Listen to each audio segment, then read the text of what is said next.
I got a phone call from a friend of mine today, and he reminded me of the fact that we are to possess the land.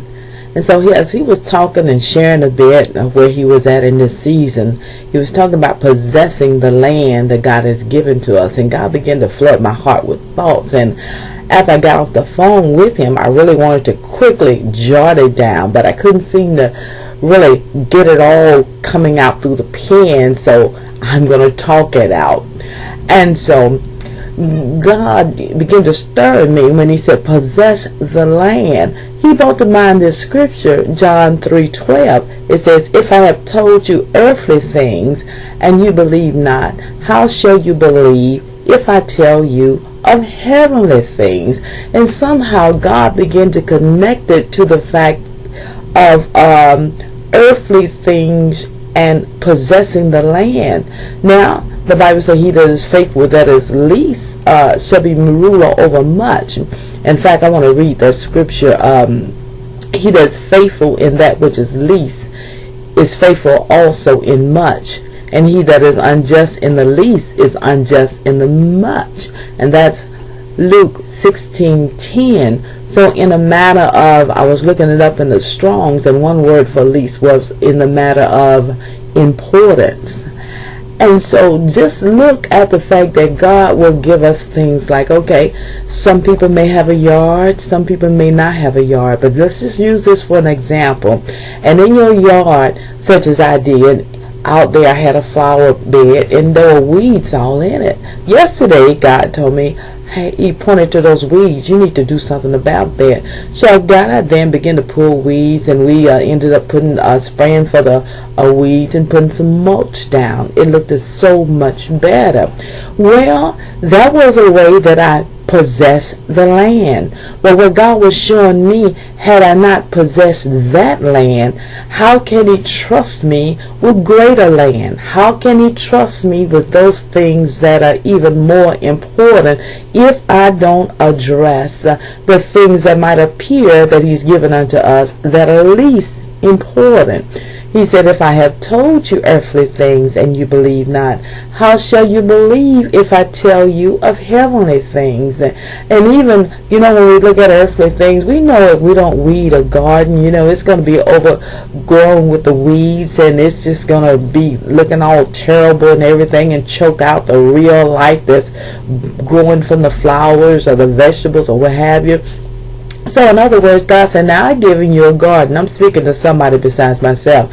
He said, I've given you a garden now, and you have not been faithful with it, and yet you're waiting on me to entrust in your hands a ministry, a great ministry, a national ministry, a worldwide ministry, a powerful ministry, a ministry of healing, and I can't trust you with the earthly thing that I've given you. And then God takes me to Luke 16:10. And again, I want to read that scripture in your hearing. He that is faithful in that which is least is faithful also in much. And he that is unjust in the least is unjust also in much. So again, I want to reiterate. I looked up the least in Strong's Concordance, and it is least important. There were other words to it for it too, but one of the words I looked up was importance. And so therefore, God has given me some things that I need to address today in my home. Some things that I need to do, and just bring a new glory to the room. You know what I'm talking about. And I've been really putting it off. But it's then, and if I can't trust you to take care and deal with this, how can I trust you with the great work to do? In other words, if you're not going to be obedient in this, if you're not going to look well to your household in this, how can I trust you to be obedient in the other areas? And I know a while back, my car, something happened. It wasn't running, and still we're working on it and everything. But I feel in my spirit, I know God is bringing this to an end, and I shall be driving my own transportation soon. But nevertheless, God said, you go out there and you clean out the car. Well, because I knew that God was putting this on my spirit, I went out there and cleaned out the car, and it was like a breath of fresh air came in there and everything. So it's almost like the Karate Kid. He wanted to learn how to do karate, but God told him, I need you to go and I need you to deal with this thing, paint the fence, watch the car, wash the cement, all these things that might appear to be trivial, but they are not. They're directly linked to the blessings of the Lord that continually make a rich and out of no sorrow. They're linked to those heavenly things that we so desire to partake of. So I wanted to come and get this down so that I can remember. And so I want to remember these verses of scripture. John 3:12. If I've told you earthly things and you believe not, how shall you believe if I tell you of heavenly things? The other one is, he that is faithful in that which is least is faithful also in much, and he that is unjust in the least is unjust also in much.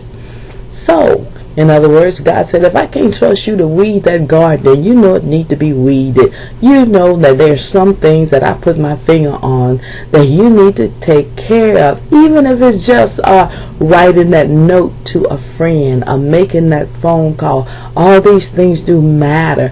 And when God sees us being faithful in that which is least, that seem to be least important in our lives, in the lives of the world, so to speak, some of the things that we may not think about, such as doing our dishes, this, that, or the other, in that category of natural things.